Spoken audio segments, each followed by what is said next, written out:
My foster brother said video games triggered his childhood trauma, so my parents made me move my PS5 to the spider-infested garage, but I set up a camera after my controller went missing. My foster brother insisted I was poverty-shaming his rough childhood by playing video games, and our parents agreed. Norman had spent the first 13 years of his life raised in one of the worst crack houses in the city, but despite this, he actively claimed it didn't give him any sort of trauma or PTSD, like he was proud of coming out unaffected, until one year he found out my Christmas present was worth $14 more than his. Suddenly, he was a broken victim with complex PTSD, and seeing younger kids get nice things activated his repressed memories. When my 10-year-old cousin got LED lights for her birthday, he broke the remote because his childhood had no light. He even told my aunt to stop buying her kids Christmas presents, then demanded our parents compensate him for what he never had with monthly surprise gifts. And when I got a PS5 with my own money, he said this was emotional violence. I first told him he could play too, even offered to buy him a custom-made controller, but he refused. Upon his request, my parents only let me play when he wasn't in the living room. I even used headphones, but that wasn't enough. Norman didn't feel safe walking around the house knowing his repressed trauma was being shoved in his face. Within a week, the PS5 was moved to my bedroom where the monitor ran at 30 FPS. That satisfied Norman for 2 days. I got home from school to find Mom cradling him on the bathroom floor. He was shaking, tears streaming down his face. When he saw me, he started backing away like a mouse seeing a cat. 20 minutes of crying later, he opened up about how he caught a glimpse of the PS5 menu walking past my room. All those other kids, he sobbed. They had bedrooms, games. I had nothing. Mom somehow took his side. She looked at me like I was the one who raised him in the crack house. The new rules were immediate. 1 hour of PS5 max. After 9 p.m. only because that's when Norman goes to his room. Minimum TV brightness so the light doesn't shine through under the door for him to see. When I tried to protest, Dad said, he's never had what you have. Our games was destroying his recovery. They made me feel like the bad guy. So for the next few weeks, I tried my hardest. I followed every rule and focused on just enjoying my games. But then Norman started documenting my violations, photos of the light under my door, claiming it gave him glimpses of what he missed, recordings of aggressive clicking of my controller from the hallway. After enough of these violations, my parents gave me a choice. Give the PlayStation 5 away or move it to the basement. I chose the basement. It had no heating and spiders dropping onto my head from the ceiling. The old TV had maybe 3 working pixels, but at least I could have my volume up and play for as long as I wanted. That's what they said, until Norman failed his midterm. He'd been skipping class to hang out with college kids and smoke grass, but somehow failing was still my fault. He told our parents he could hear the PS5 through the floor during his study time, but decided to not say anything, so I enjoy what he never had. My parents looked at him as a martyr. The next day, they moved my PlayStation 5 into our garage that hadn't been used in years. This way, it was impossible for Norman to hear. The garage was filled with opened paint cans from the 80s. Dead wasps, cockroaches, ants, insects science hasn't even discovered. That's where I spent my Saturdays, as gaming was now again banned on weekdays. It stayed like that for 3 months. Nobody complained. But then Norman needed something from the garage. When he walked in, it triggered full-body tremors. He collapsed on the floor and needed help. That's when my parents decided they were done. The only possible solution was to sell the PlayStation 5. He can play mobile games, Norman said, still acting like Mother Teresa. That's what poor kids did. That's what I did. My parents nodded. Mom started looking up secondhand PS5s on eBay. That's when I snapped. Shut up! The words exploded out. I offered to share. I've done everything you asked. Norman played the victim again. I'm sorry I was poor, okay? It's my fault I have trauma and my parents beat me. I'm such a failure. It's okay, Normie. Mom hugged him. His face changed to a smile. He's going to sell the console, sweetie, don't worry. I couldn't take it anymore. I'm done, I yelled. You want to see what your precious traumatized sweetie actually does? I pulled out my phone and connected it to the TV in the living room. I set up a camera after my controller went missing 4 weeks ago. Norman's face went white. He marched towards me, but his sudden reaction caught my parents' eye. What's going on, Norman? Dad said. Nothing. Every Sunday, I interrupted. When we're at church, Norman's been charging neighborhood kids $10 an hour to play my PS5. The footage started playing. There was Norman, collecting money from the 2 Quiet brothers from around the corner. Mom's mouth fell open. I'm not done. I swiped to the screenshots of Norman's texts. Don't worry, my foster parents believe anything if I cry. Dad stepped forward. Norman, is this, and isn't it such a coincidence, I interrupted, that the exact day these kids said they couldn't afford to pay him anymore is when he demanded I sell the PlayStation 5 completely? The room went silent. Norman was about to cry. Real tears this time. My parents were staring. The silence stretched on like someone had hit pause on the whole world. Norman's face kept changing expressions like he was scrolling through filters, trying to find the one that would save him. First confusion, then hurt, then that wounded puppy look that usually worked on Mom. The TV screen behind us still showed his text messages frozen in place. Those words about my foster parents believing anything if he cried. Mom's eyes darted between the screen and Norman, her mouth still hanging open like she couldn't process what she was seeing. Dad stood there with his arms crossed, that vein in his forehead starting to show the way it did when he got really mad. Finally, Dad cleared his throat and pointed at the screen. Norman, explain the money. His voice was quiet but firm, like he was trying to hold back something bigger. Norman immediately straightened up and put on his concerned face. I was creating a safe space for those kids whose parents can't afford gaming systems. He looked right at Mom when he said it. You know how hard it is for poor families. Mom's shoulders dropped a little, and I could see her already buying it. So you were helping them? She asked, her voice soft again. Norman nodded quickly. They needed somewhere to play where they wouldn't feel judged. While they went back and forth about Norman's supposed charity work, I walked over to the TV stand and unplugged my PS5. The power cord came out with a satisfying click. Norman's eyes tracked my movement, but when he started to say something, Dad held up his hand. We need to pause everything and have a proper family discussion. I tucked the console under my arm and pulled out my phone, changing all my PlayStation passwords right there in front of them. Norman took a step toward me, but Dad blocked him. Give him space, Norman. Mom looked between all of us, and then announced in her teacher voice that nobody would be playing any games until we sorted this out as a family. The unfairness of it burned in my chest, but I knew arguing would just make things worse. I nodded and headed for the stairs with my PS5. This isn't over, Norman called after me. In my room, I immediately opened my laptop and started uploading everything. The video files went to Google Drive first, then Dropbox, then OneDrive. My hands shook a little as I created folder after folder labeled with dates dates and descriptions. The screenshots of Norman's texts got their own folder. The video of him collecting money got another. I even sent copies to Dad's email with the subject line, "Evidence, do not delete." An hour later, Norman knocked on my door with that fake gentle knock he did when Mom was listening. "Can we talk?" he asked through the door. I opened it but didn't let him in. He had his sad face on again. I was actually monitoring those kids to make sure they played age-appropriate games. His voice was steady, like he'd practiced this. I was planning to tell Mom and Dad about the money and donate it all to charity for underprivileged youth. I just stared at him until he shifted uncomfortably. "You don't believe me," he said. I kept staring. "Fine, be that way," he muttered, and walked away. Later that evening, I heard Dad on the phone in his office. He was calling the parents of the two brothers from our street, asking about Norman's gaming sessions. His voice was professional, but I could hear the embarrassment underneath. I sat at the top of the stairs listening, but couldn't make out the responses. No reply came that night, which made my stomach twist. At dinner, Mom didn't even mention the money or the exploitation. Instead, she went on about how I'd violated Norman's privacy by setting up a hidden camera. "Privacy is sacred in this house," she said while passing the mashed potatoes. "We don't spy on family members." I wanted to remind her about Norman's photos of light under my door and his recordings of my controller clicking, but I just pushed food around my plate. Norman sat there looking victimized, occasionally sighing dramatically. Dad stayed quiet, cutting his chicken into smaller and smaller pieces. "You could have just talked to us," Mom continued, "instead of this ambush." The word ambush made my jaw clench, but I kept eating in silence. After dinner, I went back to my room and texted my friend from the school everything that had happened. I needed someone outside this house to tell me I wasn't crazy. Their response came fast with a string of shocked emojis and then real words about how messed up the whole situation was. "Norman's playing quite the game here, isn't he? Those tears about seeing all those other kids with bedrooms sounds rehearsed when he's charging those same kids money to play the PS5 he supposedly can't bear to see. They offered to let me crash at their place if things got worse. Just knowing I had somewhere to go made the walls feel less like they were closing in. The next morning, I woke up to my phone buzzing with notifications. Norman had posted on social media about being ambushed and betrayed by family who should support each other through difficult times. The post already had dozens of comments from kids at the school and people from Mom's book club, all offering support and saying how strong he was. My stomach dropped as I scrolled through the responses, watching him control the whole narrative before I even had a chance to defend myself. I grabbed my backpack and headed to the school, my stomach churning as I walked through the main entrance. Kids were already whispering and pointing, their eyes following me down the hallway. Someone had shared Norman's post in the group chat, and now everyone knew something was going down at my house. I kept my head down and made it to first period, where my friend gave me a look that was half pity, half curiosity. The teacher started talking about the Revolutionary War, but I couldn't focus on anything except the buzzing phones around me. Second period had barely started when the office assistant knocked on the door and handed my teacher a pink slip with my name on it. The walk to the counselor's office felt like it took forever, my sneakers squeaking on the polished floor. Davina Nair was waiting for me with her door open, gesturing to the chair across from her desk. She closed the door and sat down, pushing a box of tissues toward me even though I wasn't crying. She said she'd heard there was some stuff happening at home and wanted to check in. I started telling her everything, from the crack house story, to the PS5 in the garage, to the footage I'd shown my parents. She listened without interrupting, just nodding and taking notes on her yellow pad. When I finished, she leaned back and told me I'd done nothing wrong by protecting my property and documenting what happened. She pulled out a folder and started writing down a plan for me to follow. Document everything with dates and times. Set clear boundaries about what I would and wouldn't discuss with Norman. Don't engage when he tries to provoke me. Keep copies of everything in multiple places, including a cloud drive she helped me set up right there. For the first time in days, I felt like I had some control over the situation. That evening, when I got home, Dad was in my room setting up the PS5 on my desk. He didn't say much, just that it was staying in my room from now on. No common areas at all. He plugged everything in and made sure it was working, then squeezed my shoulder before leaving. It wasn't an apology, but the gesture meant something. I spent an hour organizing my games and setting up the system exactly how I wanted it. Around 8 that night, Norman knocked on my door with this practiced look of sadness on his face. He said he was sorry for any misunderstanding and hoped we could share the gaming system like brothers should. I told him no thanks and started closing the door. He immediately raised his voice so our parents could hear him saying he'd tried to make peace, but I'd refused to forgive him. Mom called up asking what was happening and Norman told her he'd apologized, but I wouldn't accept it. 3 days passed with Norman giving me the silent treatment, which is pretty nice. Then Saturday morning, someone knocked on our front door while I was eating cereal. Mom answered it, and I heard Emmeline Conti's voice asking about money her sons had paid Norman for £5 time. Mom's face went completely white as she realized the neighbors knew about the whole thing. Dad actually looked relieved to have someone else confirming what I'd been saying. Emmeline stood there with her arms crossed, saying her boys had paid $40 total and she wanted it back. I stayed in the hallway listening as Mom tried to explain it was all a misunderstanding. Dad disappeared into his office and came back with his laptop, pulling up our home security system. He started checking the footage from all the Sundays we'd been at church, his face getting more serious with each video. There was clear evidence of kids coming and going from our garage, timestamps matching exactly with when we were at service. He turned the laptop toward Mom, showing her kid after kid entering our garage while we were gone. Mom kept trying to find some explanation, but even she couldn't argue with the video evidence. That evening, we all sat around the dining room table for a family meeting. Dad said Norman needed to pay back the money, and we needed to establish new boundaries around the gaming system. Mom immediately changed the subject to whether I'd violated Norman's privacy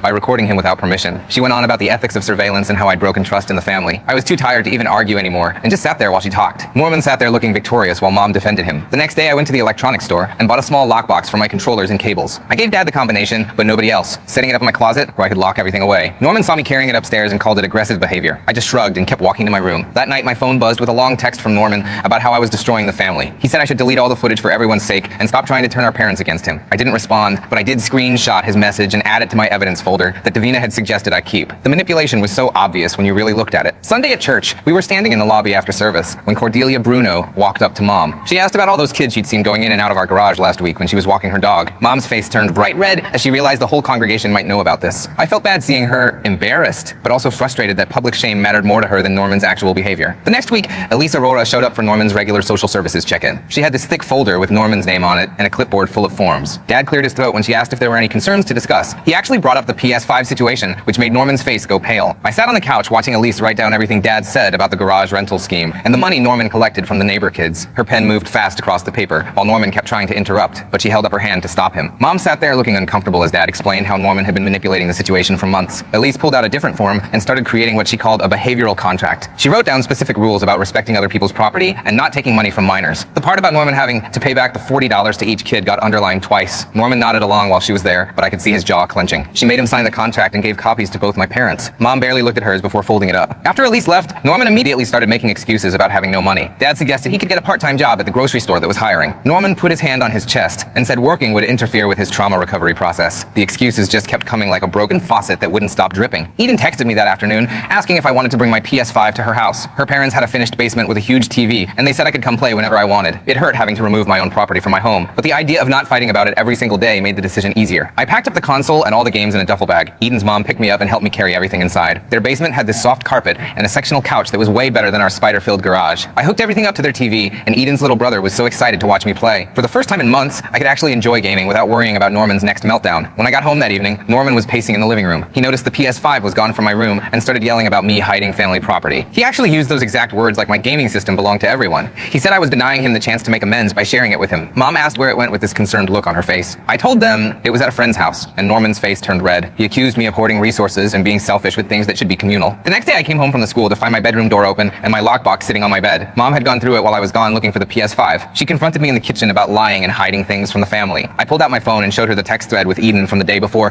proving I had been transparent about moving it. The fact that she went through my private things without asking didn't seem to bother her at all. She just kept saying families shouldn't have secrets from each other. Dad came home that night with his phone in his hand, looking serious. The neighbor had finally called him back and confirmed their kids paid Norman $40 each over several weeks. He showed Mom the text messages, and she went quiet for once. Norman immediately claimed the neighbors were exaggerating, and it was only once or twice. Dad pulled up his banking app and showed a deposit of $80 from 3 weeks ago that matched the timeline. Norman's story kept changing every time Dad presented new evidence. Why did Norman think calling it family property would work when everyone knows the PS5 belongs to his foster brother? The way he keeps changing his story every time new proof shows up makes me wonder how he remembers all his different lies. Mom declared that adults would handle adult conversations and told me to go to my room. I sat at the top of the stairs listening to them talk in circles below. Norman kept bringing everything back to his trauma and how hard his childhood was. Every time Dad tried to focus on the money, Ode Mom would soften and say, maybe we should focus on healing instead of punishment. Dad's voice sounded exhausted as he kept trying to bring the conversation back to the restitution Elise had required. The discussion went on for over an hour, with nothing getting resolved. At the school the next day, I told Davina everything during lunch. She suggested I needed to practice setting boundaries with Norman. We spent the rest of lunch period role-playing different scenarios where Norman would try to engage me about the PS5. She helped me practice saying one simple sentence over and over. By the end of lunch, I felt confident repeating my boundary statement no matter what Norman said. That evening, Norman started another one of his speeches about forgiveness and moving forward as a family. I looked him straight in the eye and calmly said my practice sentence about the console being at a friend's house and not discussing it further. He kept talking about healing and second chances, but I just repeated the sentence one more time. Then I stood up and walked out of the room without looking back. Mom called after me that I was being rude, but Dad actually said I handled it well. 3 days passed before I noticed my gaming headset was gone from my desk where I always kept it. I searched my whole room twice, checking under the bed and behind my dresser. When I asked Norman about it during dinner, he just shrugged and said maybe I lost it somewhere. His voice had that fake, innocent tone that made my stomach turn. Dad looked between us but didn't say anything. Mom changed the subject to homework. Without any proof, I couldn't do anything except add the headset to my growing list of missing stuff. The next morning, Dad called a family meeting in the kitchen before school. He pulled out a piece of paper with a schedule written on it. The plan was simple. Norman and I would basically live like roommates who never talked. Different meal times, different TV hours, different everything. Mom's face got all tight when she read it. She kept saying this would hurt our brotherhood, but Dad stood firm. After a week of trying, she finally agreed. The schedule went on the fridge with a magnet. 2 days later, Elise showed up for her follow-up visit with a thick folder of papers. She spread them out on the dining room table like she was planning a battle. There were behavior logs, boundary lists, and a payment plan for Norman to pay back the neighbors. Her voice got serious when she told Mom that more problems could mean Norman gets moved somewhere else. Mom's hands started shaking as she signed the papers. That weekend, I heard Norman stumbling up the stairs at 3 in the morning. His eyes were red and glassy when he passed my door. The smell of weed followed him down the hallway. Dad wanted to drug test him right away, but Mom started crying about how stressed Norman was. She said testing him would be kicking him while he's down. I went back to my room and put in my earbuds. Monday afternoon, Dad's phone buzzed during dinner with a text from Emmeline. She said if she didn't get her money by Friday, she was taking us to small claims court. Mom's fork dropped onto her plate with a loud clang. Her face went white as she kept asking what the neighbors would think. Norman started his victim act again, saying everyone was ganging up on him. His fake tears rolled down his cheeks. Dad rubbed his temples and stood up from the table. Thursday night, Dad wrote a check from our family savings to pay back all the neighbors Norman stole from. $800 total. Money that was supposed to be for our vacation. He told Norman he'd work it off doing chores, but we all knew that would never happen. The unfairness made my chest feel like it was squeezed. I had to leave the room before I said something I'd regret. Friday evening, Norman called our aunt while Mom was making dinner. I could hear him through the wall, crying about how mean everyone was being to him. 20 minutes later, our aunt called Mom's phone screaming about traumatizing a foster child. Mom spent over an hour trying to explain while also defending Norman. I heard her downplaying everything, saying it was all a misunderstanding. She kept apologizing to our aunt for upsetting her. That same night, after everyone went to bed, Mom knocked on my door. She sat on my bed and asked if I could apologize to Norman for the camera thing. Her voice was soft and tired. I told her I wouldn't apologize for protecting my own stuff. She looked disappointed, but didn't push it. Maybe she was finally starting to understand she couldn't fix this with forced apologies. The next day at the school, Davina suggested I could keep my gaming stuff in a locker. I explained that a whole console wouldn't fit in those tiny metal boxes. We sat in the cafeteria brainstorming other options for keeping my stuff safe. She said it wasn't fair that I had to hide my own belongings in my own house. We both agreed Eden's house was still the best place for now. Her parents were cool about it. That afternoon, I made my decision to keep the PlayStation 5 at Eden's house for good. I'd only bring it home for special times when Norman was gone for sure. Eden's parents said I could come over whenever I wanted to play. They even cleared a spot in their basement just for my setup. It wasn't perfect, but at least I could game in peace. Eden helped me set everything up, and we played for 3 hours straight. His mom brought us snacks and didn't complain about the noise once. Walking home that night, I felt lighter knowing my PS5 was safe. Norman couldn't steal it or break it or use it to manipulate our parents anymore. The schedule Dad made was actually working too. Norman and I barely saw each other except passing in the hallway. He'd started spending more time in his room or going out with his sketchy friends. Mom still looked sad about our broken brotherhood, but she stopped trying to force us together. Even Dad seemed more relaxed now that the constant fights had stopped. The house felt different, quieter, but also less tense. A week went by with this weird peace, and I was actually starting to relax until I went down to the basement to grab my old PS4 controller I'd left on the shelf. The thing was smashed to pieces on the concrete floor with the plastic casing cracked open and buttons scattered everywhere. Norman was upstairs watching TV when I brought up the pieces, and he barely looked away from the screen to tell me he'd stepped on it in the dark. The way his mouth twitched into this tiny smirk made it obvious he'd done it on purpose, but I just took photos of the broken controller and went back to my room. Dad came home from work and saw the photos on my phone when I was showing him something else, and for once he actually got mad at Norman instead of me. He told Norman he had two choices, either pay me $40 for a new controller or do extra chores around the house for the next month to work it off. Norman spent the next hour arguing about how unfair this was and how accidents happen and how I shouldn't have left it in the basement anyway, but Dad didn't budge. Mom sat on the couch the whole time not saying anything, which felt like progress, even though she kept giving Norman these sad looks. Norman finally stormed off to his room and slammed the door so hard a picture fell off the hallway wall. That night around 11 I heard shouting from downstairs and then this huge crash that shook my whole room. I crept to the top of the stairs and saw a fist-sized hole in the hallway wall with drywall dust all over the floor. Norman was sitting on the ground with Mom holding him and rubbing his back while he fake cried about how nobody understood him and how the chores were triggering his trauma. Dad stood there looking completely defeated, and I could tell he'd already given up on making Norman follow through with anything. The next morning, Dad was up early patching the hole with spackle while Norman slept in until noon. I stayed in my room most of the day, grateful for the lock on my door that I'd installed myself after Norman kept barging in without knocking. Elise showed up on Tuesday after Mom called her about the wall incident and had a long meeting with my parents in the living room while Norman sulked in the kitchen. She decided Norman needed anger management sessions twice a week starting immediately, and he threw another fit about how therapy was making him worse, not better. The first session was Wednesday, and he came back telling everyone the therapist was an idiot who didn't understand real trauma. By the second session on Friday, the therapist called my parents with concerns about Norman's resistance to treatment, but said they'd continue trying. Sunday we went to church like always, and Cordelia pulled Dad aside after the service to tell him she'd seen Norman behind the grocery store Thursday afternoon, smoking weed with some high school kids who were known troublemakers. Dad's face went completely still when she told him, and I could see him finally starting to realize the Norman problem went way deeper than just the PS5 situation. On the drive home, nobody talked, and Norman kept asking what Cordelia wanted, but Dad wouldn't answer. Monday morning, my parents sat us both down for new house rules, but they were only for Norman, not me. No phone after 8 p.m., no going out without telling them where, no friends over without permission, and Mom would check his room every day for contraband. Norman screamed about discrimination and how they were treating him like a criminal, but the rules stuck. Mom started her daily room checks that same day and kept finding stuff like empty beer cans and cigarette packs that she'd throw away without saying anything. Norman saying he stepped on it in the dark when that controller was clearly smashed on purpose? That little smirk tells me everything I need to know about what really happened down in that basement. Tuesday afternoon, Eden's mom called me worried about keeping my PS5 at their house much longer because they were concerned about liability if something happened to it. She gave me 2 weeks to find another solution, and the stress of constantly having to protect my own property was wearing me down. I spent hours researching storage units and safe deposit boxes, but everything cost money I didn't have. Wednesday night, I seriously thought about just selling the PS5 to end all this drama once and for all. Part of me knew that would be letting Norman win, but I was so tired of fighting for something I bought with my own money. Dad found me looking at resale prices online and sat down next to me without saying anything for a while. Then he told me he understood whatever choice I made and that sometimes peace was worth more than being right. Something about him saying that made me decide to keep fighting for my property because giving up felt like betraying myself. Thursday went by without any major incidents, but Friday afternoon, Dad asked me to not play any games this weekend to let tensions cool down. I agreed, even though it wasn't fair, because I could see he was trying to manage an impossible situation with Norman getting worse every day. Norman was listening from the hallway, and I saw him smirk when Dad said I couldn't game, like he'd won some kind of victory. Saturday morning, I woke up to crashes coming from the garage and ran outside to find Norman tearing through boxes and old furniture looking for my PS5. He convinced himself I was hiding it there and was throwing stuff everywhere, making a huge mess. When he couldn't find anything, he went straight to Elise, who was doing a home visit, and told her I must have sold the PlayStation 5 and kept all the money for myself. She asked him for proof of sale or any evidence I'd sold it, but obviously he couldn't provide anything because it wasn't true. That Sunday afternoon, Elise showed up without warning for another home visit, and I knew this was my chance to clear things up. I grabbed my phone and pulled up all the texts between me and Eden, showing how we'd arranged for the PS5 to stay at her place temporarily temporarily. Then I showed her the photos Eden had sent me of the console sitting safely in her room next to her desk. I opened my banking app and scrolled through months of statements showing no big deposits that would indicate I'd sold anything. Elise took notes on her tablet while looking through everything, and I could see her writing something about a pattern of false accusations. Norman watched from the doorway, getting redder and redder, until he finally exploded about how everyone always believes lies about him,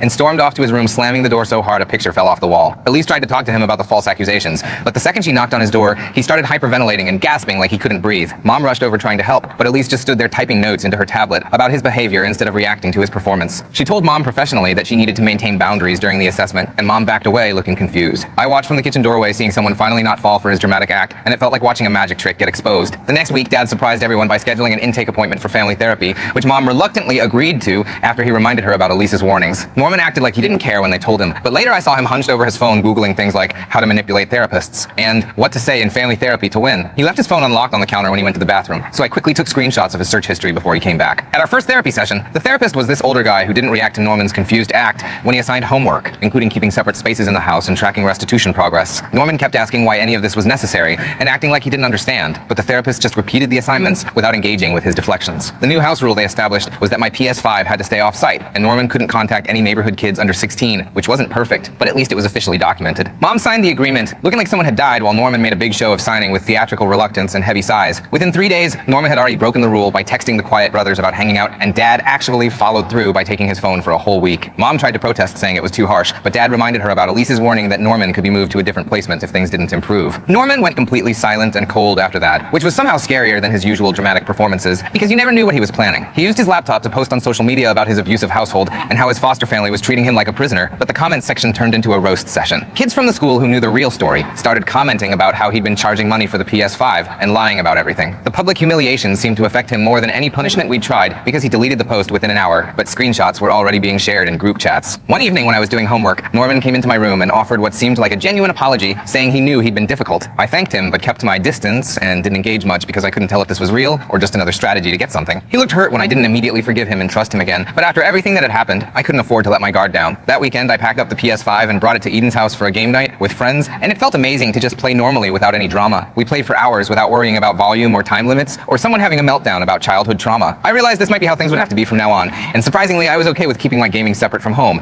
if it meant avoiding the constant battles. When Elise came for her monthly review, she noted that Norman was showing partial compliance with the new rules, but warned that continued issues could mean moving him to a different placement. Mom and Dad finally seemed to understand that this wasn't just about video games, but about Norman's whole pattern of manipulation and lying to get what he wanted. Norman kept playing victim, but more quietly now, like he was testing boundaries to see what he could still get away with without triggering real consequences. The next 3 weeks dragged by with everyone walking on eggshells around each other. Norman stopped his big dramatic scenes, but I kept him watching me from doorways when he thought I wasn't looking. Mom and Dad kept the PS5 at Dad's office, where I could only play it Saturday mornings before his weekend shift started. I'd wake up at 5 a.m. and bike 4 miles in the dark just to get 2 hours of gaming in before he needed his desk back. Norman started spending more time in his room, but I could hear him on the phone late at night, talking to someone about new opportunities and better deals. My parents looked tired all the time now, like they aged 5 years in 1 month. Dad started locking his home office when he left for work, and Mom put a padlock on the garage after Norman tried to sell our old lawnmower to some guy from Craigslist. I got a job at the grocery store bagging groceries 20 hours a week and started putting every dollar into a savings account my parents didn't know about. The bank teller helped me set it up without needing a parent's signature since I was 17. Every shift I worked, I calculated how many more bags of groceries until I had first month's rent and deposit for my own place. Norman tried following me to work once, but my manager kicked him out for harassing customers about donations for foster kids. I kept my work schedule hidden and started taking different routes home so he couldn't track my hours or figure out how much money I was making. Wow, what a ride that was. I'm really curious what kind of questions you'll end up exploring on your own adventures too. Can't wait to do this again soon. Like the video, it helps more than you think.